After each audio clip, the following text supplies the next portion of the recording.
मंगलमय मंगल करण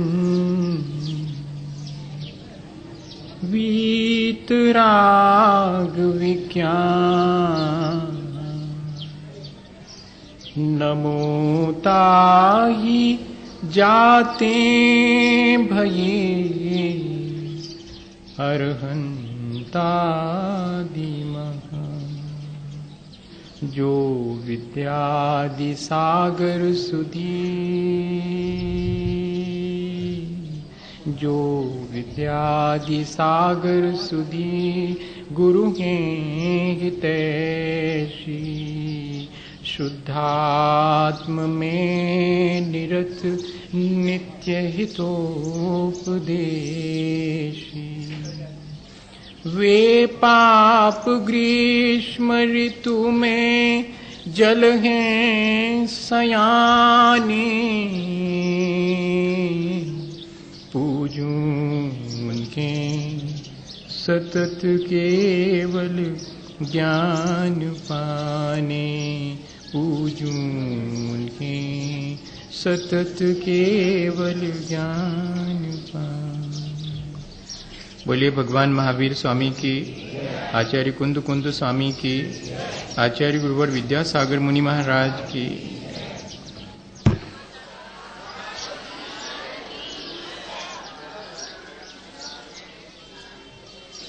हम सभी लोग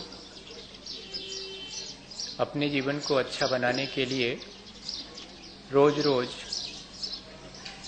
एक साथ मिल बैठकर विचार करते हैं। आज भी हम अपने जीवन को अच्छा बनाने का विचार करेंगे, लेकिन आज एक संदर्भ और हमारे बीच जुड़ गया है। वैसे तो अन्य तिथि दर्पणों की अपेक्षा से कल सप्तमी और अष्टमी इकट्ठी मानी गई है, पर आपके राजस्थान भर में आज सप्तमी का उपवास किया जा रहा है। मैंने काफी पंचांग और तिथि दर्पण देखे, पर सभी में कल ही है और अपन निर्वाण लाडू इसीलिए पार्श्वनाथ भगवान का जो मोक्ष सप्तमी का निर्वाण लाडू है वो कल सुबह ही चढ़ाएंगे, और महाराज की दीक्षा भी कल के दिन हुई, इसलिए वो सारी प्रक्रिया कल करेंगे। आज चूंकि बच्चों ने, और वो भी आपके राजस्थान में बच्चों ने आज के दिन ही मोक्ष सप्तमी का उपवास किया है, तो ये संदर्भ एक उसके साथ जुड़ गया है। मैं सोचता हूँ कि हमें अपने परंपरागत जो भी पर्व हैं उनके पीछे क्या उद्देश्य रहा इसको समझ लेना चाहिए। बच्चों को शायद ये बात नहीं मालूम होगी कि वे इस मोक्ष सप्तमी के दिन, या जिसको मुकुट सप्तमी भी कहते हैं, क्यों उपवास करते हैं। क्या सिर्फ बेटियां ही उपवास कर सकती हैं, बेटे उपवास नहीं कर सकते हैं? ये बहुत सारी चीजें हैं जो कि अपन को, मुझे ऐसा लगता है कि बहुत क्लियर नहीं है। अलग अलग जगहों पर और अलग अलग तरह की धारणाएं इस पर्व को लेकर के हैं। मैं व्रत कथा की पुस्तक पढ़ रहा था, उसमें इस व्रत को किसने सबसे पहले करा और उससे उसको क्या लाभ हुआ, उसके बारे में एक छोटी सी घटना दी है। हस्तिनापुर के राजा विजय सेन की 2 बेटियां थीं, और दोनों बेटियों को बचपन से ही एक दूसरे से इतना स्नेह था कि वे एक साथ सोती, एक साथ भोजन करती और एक साथ ही हमेशा रहा करती थी। राजा को बहुत आश्चर्य होता था कि इन दोनों के बीच में और इतना स्नेह, इतनी प्रीति क्यों है, इतना प्रेम भाव क्यों है, ये अलग अलग नहीं रह सकती। जब उनके ब्याह की बात चली बड़े होने पर, तब भी उन्होंने एक दूसरे से अलग रह करके ब्याह कराने से इनकार कर दिया कि यदि हमारा अलग अलग ब्याह किया जाएगा तो हम रह नहीं पाएंगे एक दूसरे के बिना। इतना प्रेम। तब फिर राजा को ऐसा निर्णय लेना पड़ा उन्होंने, और उनका एक ही पुत्र से दोनों का ब्याह किया। हाँ,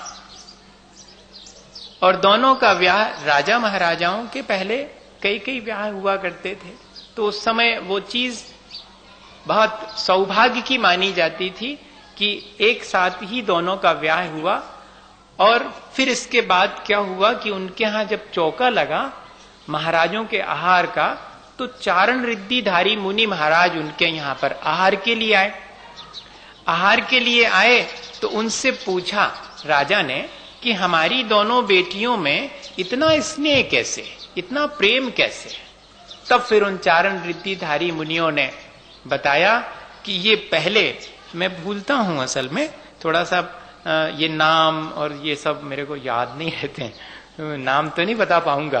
पूर्व भाव में एक इसमें से राजा की बेटी थी या सेठ की बेटी थी, और दूसरी उसी सेठ के या राजा के, दोनों चीजें ठीक हैं, कोई फर्क नहीं पड़ता राजा हो या सेठ हो, है ना।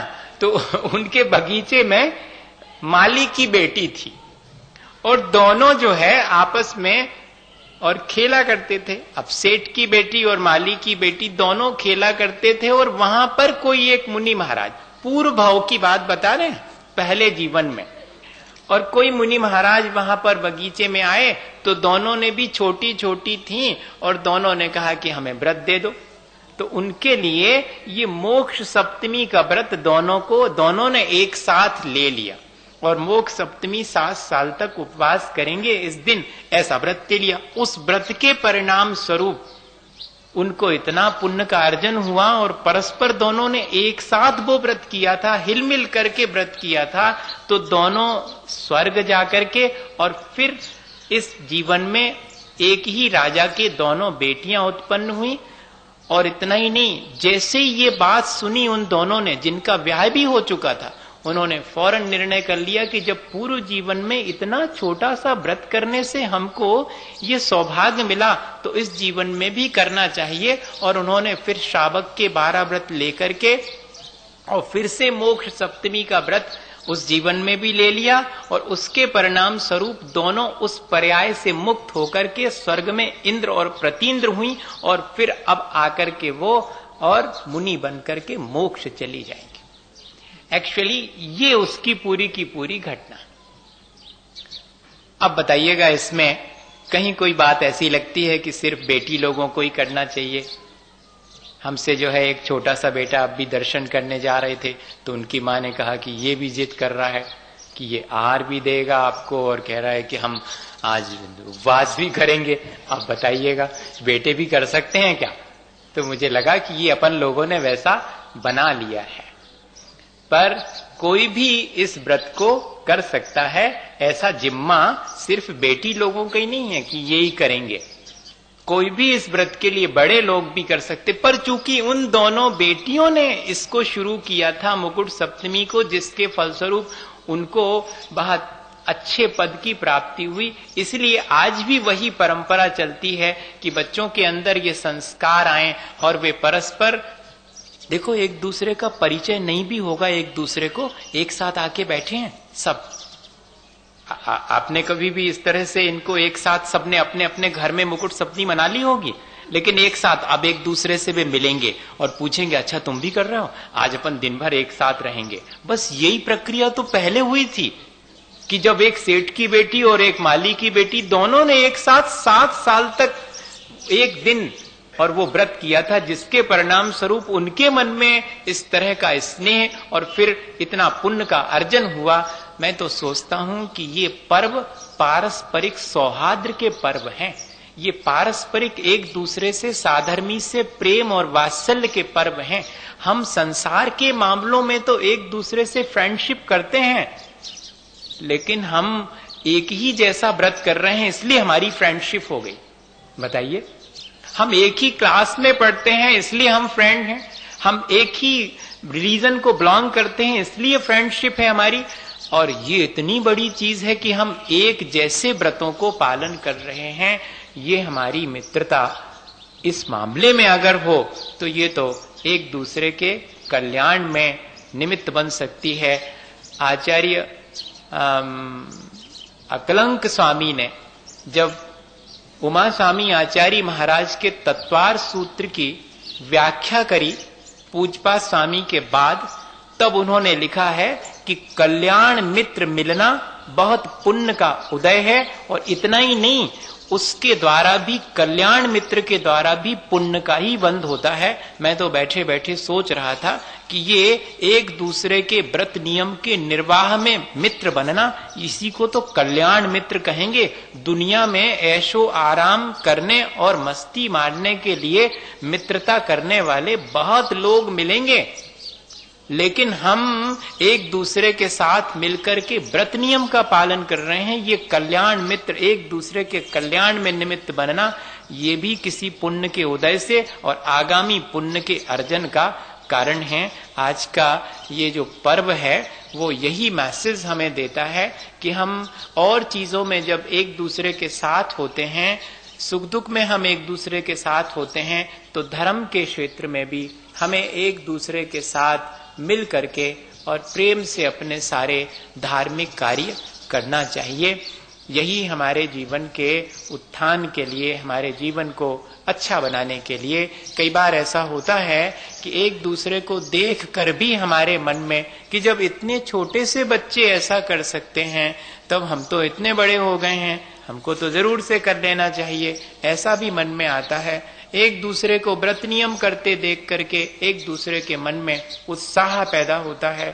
कई बच्चे तो मेरे से 4 महीने के अष्टमी और चतुर्दशी का उपवास करने का नियम ले चुके हैं। आपको नहीं मालूम, ये चीजें बहुत शो करने की नहीं होती ना, असल में ये चीजें ऑटोमेटिकली होती रहती हैं।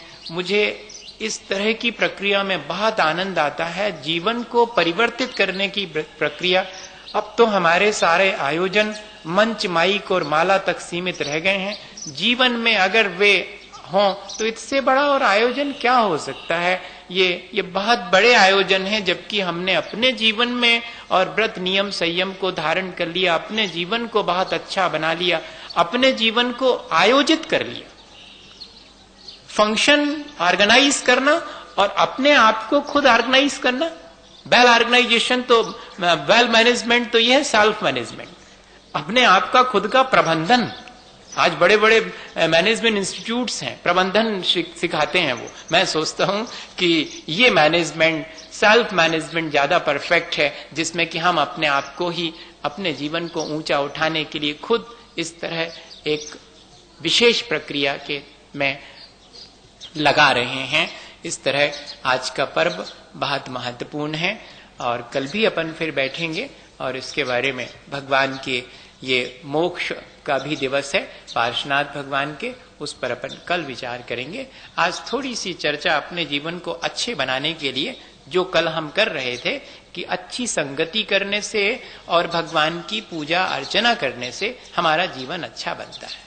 और सत्संगति के मायने हैं कि हम जो अच्छे विचार वाले, अच्छे आचरण वाले लोग हैं, उनके साथ जिएं, उनके साथ उठें बैठें, उनसे हम प्रेरणा लें, उनकी ही सेवा करें हम। वैसे जो है, मैं पढ़ता था तो आचार्य महाराज भी कहते हैं कि सबसे उत्तम तो है खेती, और दूसरे नंबर पर व्यापार, और तीसरे नंबर सबसे जघन्य है सेवा, नौकरी चाकरी, सर्वेंट जिसको कहते हैं। हाँ, हालांकि आज सर्विस को तो बहुत बड़ी चीज माना जाता, सर्वेंट कोई नहीं कहता। हाँ, ऑफिसर कर रहे हैं, नौकरी हैं ऑफिसर, तो वो ठीक है, आप पैटर्न वैसा बन गया, कोई हर्जा नहीं उसमें। मैं नहीं, ऐसा नहीं कह रहा हूं कि गलत है, पर हमें समझना चाहिए कि क्यों हम सेवा को निकृष्ट मानते थे, नौकरी चाकरी को।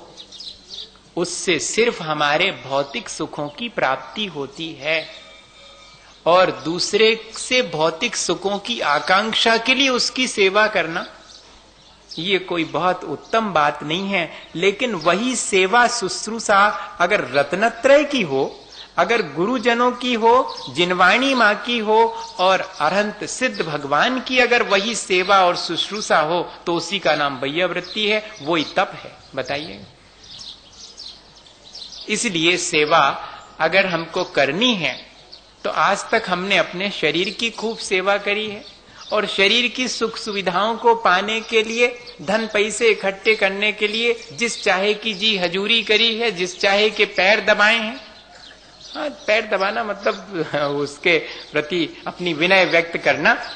लेकिन अब हम यदि चाहें तो अपने जीवन को ऊंचा उठाने के लिए अपने गुरुजनों के प्रति, गुरुजन कौन है? विषयाशावशातीतो निरारंभो परिग्रह ज्ञान ध्यान तपो रक्तः तपस्वी सह प्रशस्यते। एक परिभाषा तो ये है और फिर इसी को संक्षिप्त में कल अपन ने समझा था, तपोधनाय गुण निधिये अग्रहाय। जो रत्नत्रय से युक्त हैं और तप ही जिनका धन या वैभव है और जिन्होंने घर का त्याग कर दिया है, 5 महाव्रतों को अंगीकार कर लिया है, वे ही गुरु हैं जिनकी हमें सेवा करनी चाहिए। इसमें चतुर्विध संग पूरा आ गया, मुनि आर्य का, श्रावक श्राविका। जिनवाणी माँ की सेवा क्या कहलाएगी और गुरु की सेवा क्या कहलाएगी? सिर्फ उनके पैर दबा देना वो तो है ही, उनकी वास्तविक सेवा है कि उनके जैसे आचरण करने की भावना रखना। अब अपन थोड़ा आगे बढ़ रहे हैं।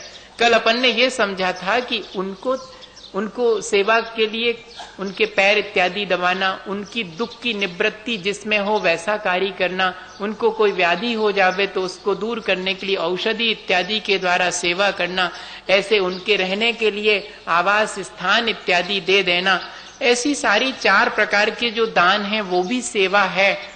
और उनके प्रति श्रद्धा भक्ति रखना ये भी उनकी सेवा है, पैर दबाना भी सेवा है, वैयाव्रत है।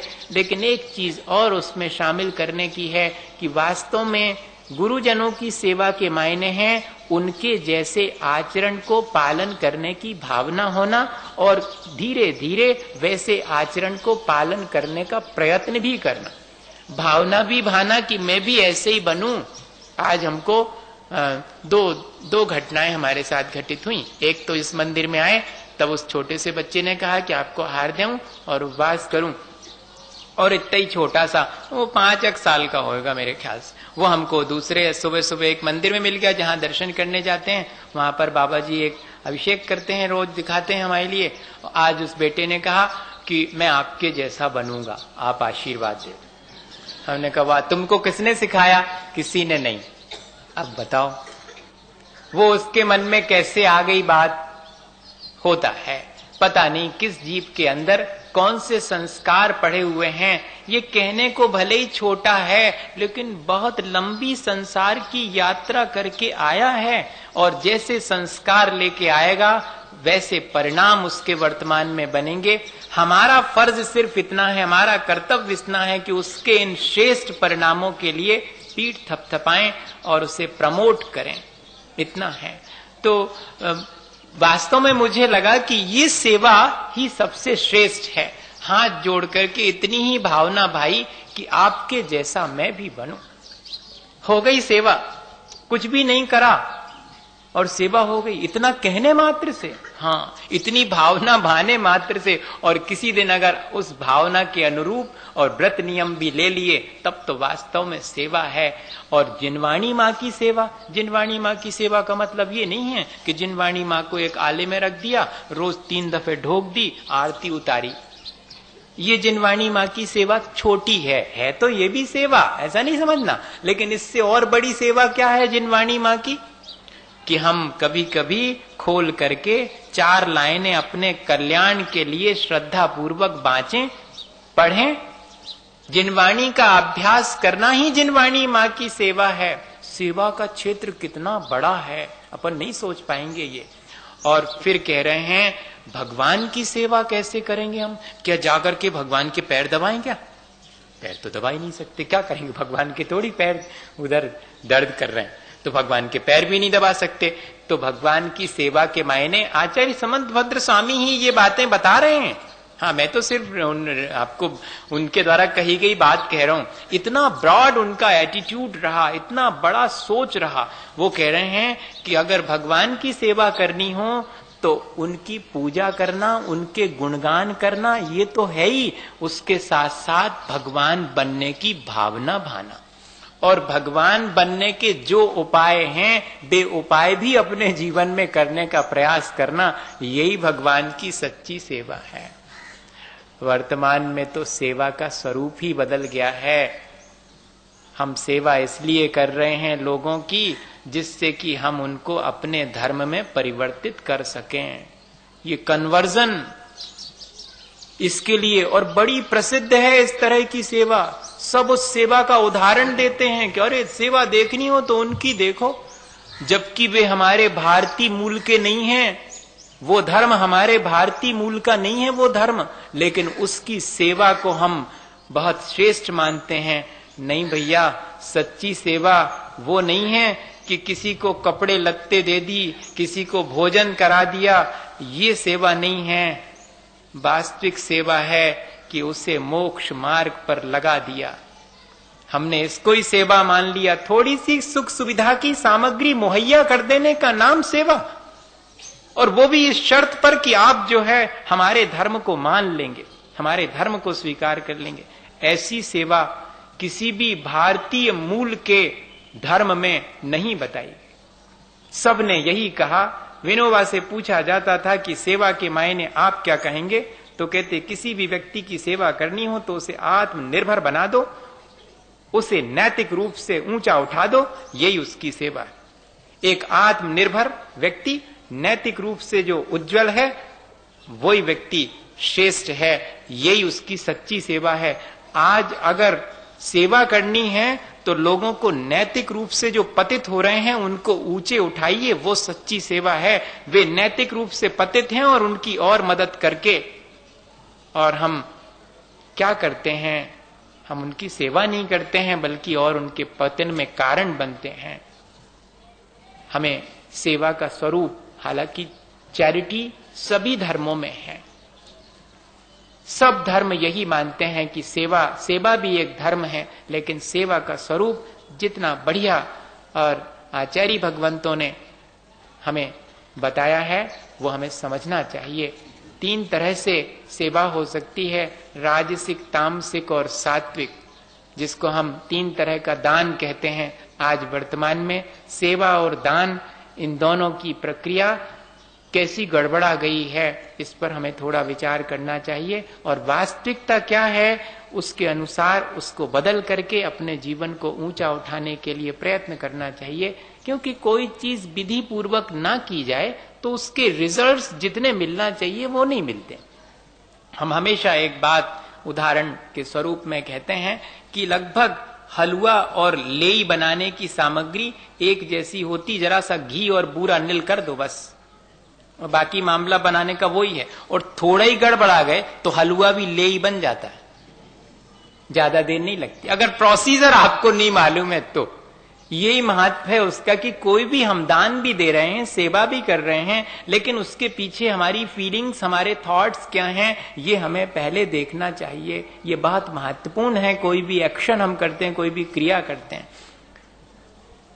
हम देखें कि कैसे कोई भी दान की प्रक्रिया या सेवा की प्रक्रिया तामसिक हो जाती, अच्छी नहीं मानी जाती। या सेवा करते हैं वो सारी सेवा तामसिक सेवा है, जिसके करने से संक्लेश उत्पन्न हो गया। दान तो दिया, अरे इतना देना पड़ा, उनने हमें सभा में बार बार प्रेरित किया, बढ़वाते गए, बोली हमें देना पड़ा, हमारी तो बिल्कुल इच्छा नहीं थी, लेकिन अब क्या करें, 4 लोगों के बीच में प्रतिष्ठा का सवाल है, बड़ा संक्लेश है। और इतने ही नहीं, अब एक और बड़ा संक्लेश ये है कि उनने ले तो लाए हैं पैसा, लेकिन कई भी है कि पटिया पे नाम लिखेंगे। अब जी कब तक लिखेंगे, अभी तक तो नहीं लिखा। हमारे रहते हुए लिख जाता, हम अपने आंख से देख लेते कि मंदिर के बाहर जो पटिया लगा है उस पर हमारा नाम लिखा है तो अच्छा रहता। लेकिन इनने तो साल भर से हमारा दान ले लिया है, अभी तक पटिया नहीं लगाया उसमें। पत्थर का संगमरमर का कहा था इन्होंने बढ़िया लगाने का, लेकिन नहीं लगा। अब बताओ ये दान कैसा हुआ, ये सेवा भगवान की कैसी हुई, जिनवाणी की सेवा कैसी हुई, ये सब तामसिक है, संक्लेश पहुंचाने वाली है, जिसके करते समय संक्लेश और जिसके करने के बाद भी संक्लेश है, जिससे कोई लाभ नहीं होने वाला। दिया होगा बहुत सारा दान, लेकिन संक्लेश करके दिया और बाद में भी संक्लेश का कारण बन रहा है।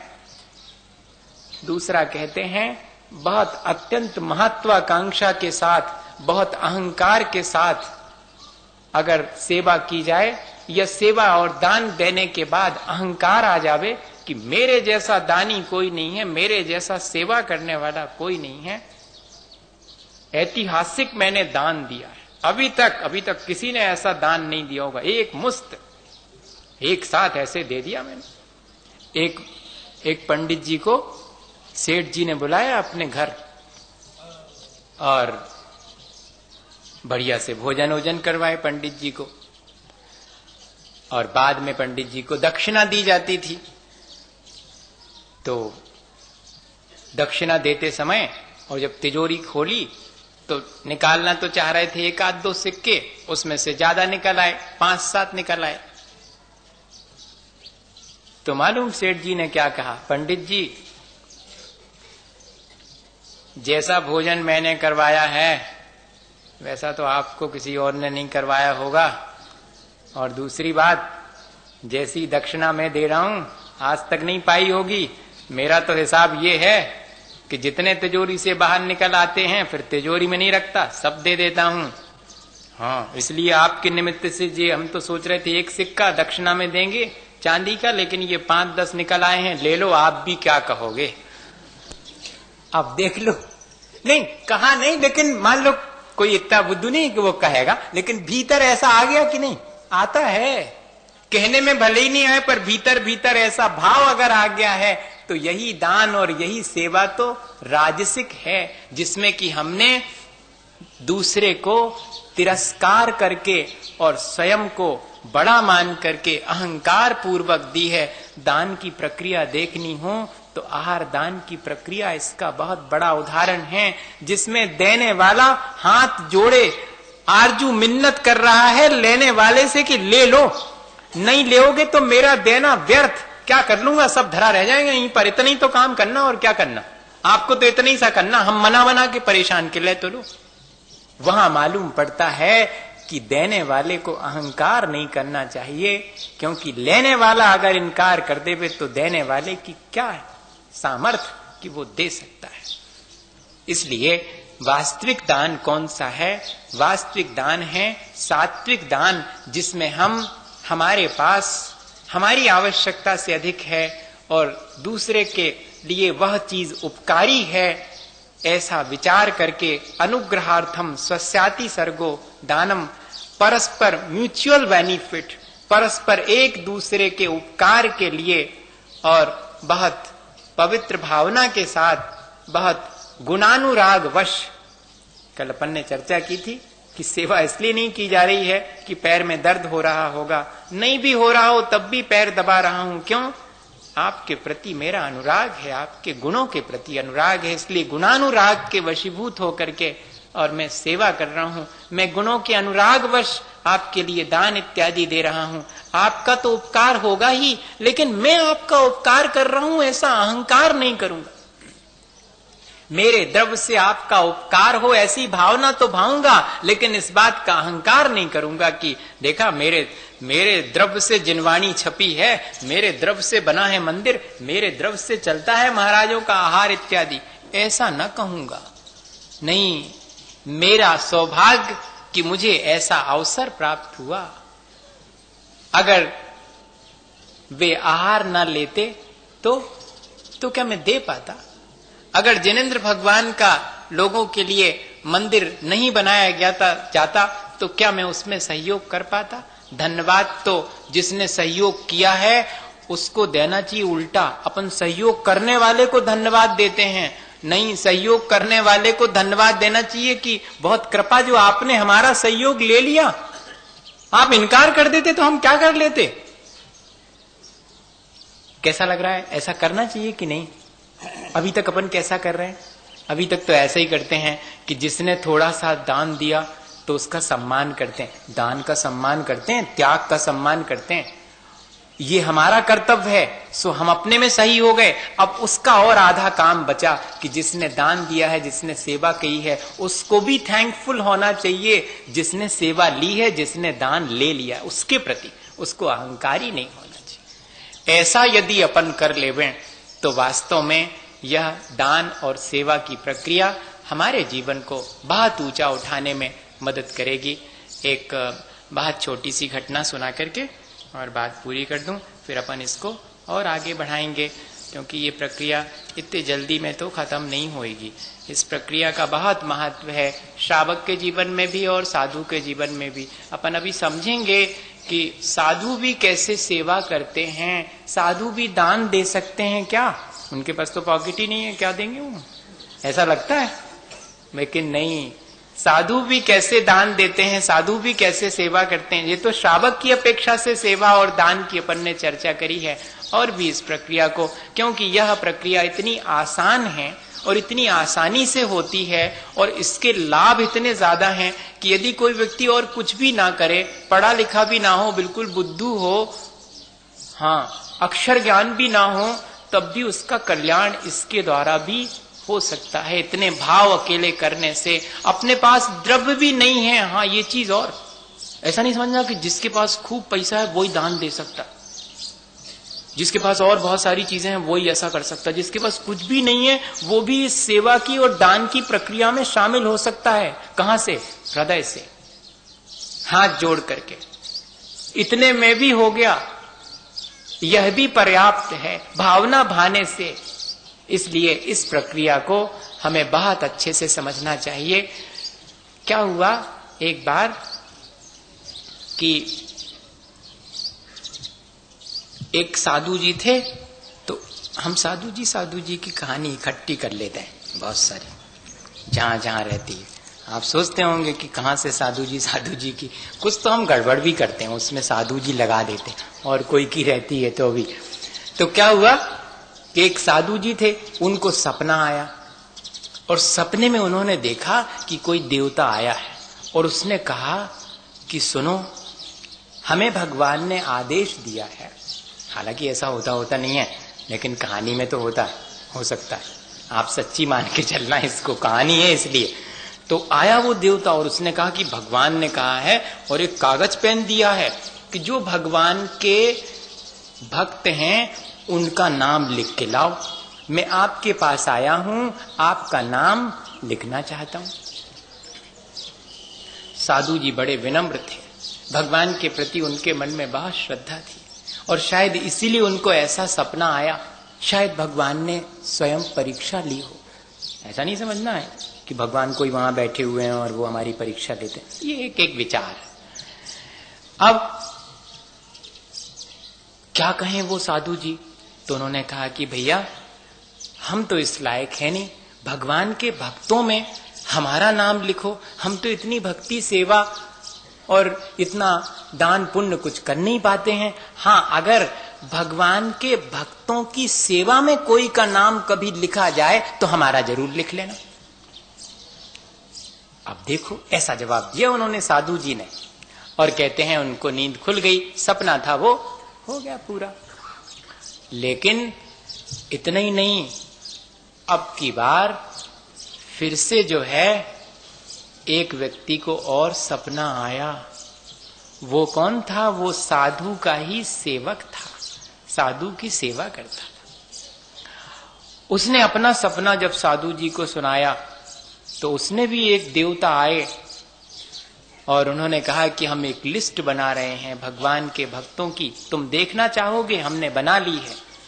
तो उसने कहा दिखाओ, हमारे गुरुजी का नाम है क्या उसमें? सबसे पहले तुम्हारे ही गुरुजी का नाम है भगवान के भक्तों में। अरे, हमारे गुरुजी ने तो हमें सुनाया था कि उनने मना कर दिया था कि हमारा भगवान के भक्तों में नाम नहीं लिखना, भगवान के सेवकों की सेवा में अगर कभी नाम लिखो तो हमारा लिख लेना। वो तो भगवान के भक्तों के सेवक मानते हैं अपने आप को। भगवान के सेवक तो वो बहुत बड़े लोग होते हैं। उन्होंने क्या जवाब दिया वो महत्वपूर्ण है। उन्होंने यही कहा कि जो व्यक्ति भगवान के भक्तों के प्रति ईर्षा द्वेष रखता है और भगवान की भक्ति और प्रेम करता है भगवान से, उसकी भक्ति और प्रेम झूठा है।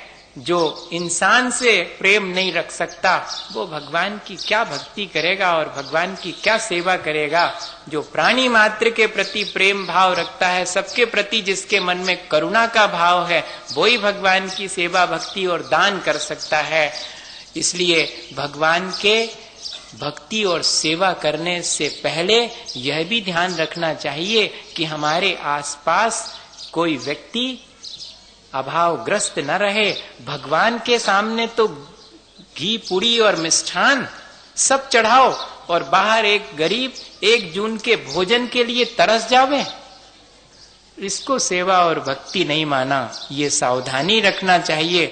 जितना अपन पूजा पाठ, गुरुजनों की सेवा, जिनवाणी का स्वाध्याय सब कुछ करते हैं, ये सेवा, ये दान, ये भक्ति तभी सार्थक होगी जब हमारे मन में दीन दुखी व्यक्ति के प्रति भी उतनी ही करुणा और दया का भाव होगा, तो हमारी सेवा सार्थक होगी। क्या अपन ऐसी सेवा करेंगे? जरूर से करेंगे। अपन मन बना लेवें तो जरूर अपने जीवन में ऐसा भाव आएगा और अपन अपने जीवन को अच्छा बनाएंगे। इसी भावना के साथ सब बच्चों के लिए विशेष रूप से, और क्या कहें, हमने खूब सारी कहानी सुना दी बच्चों के लिए।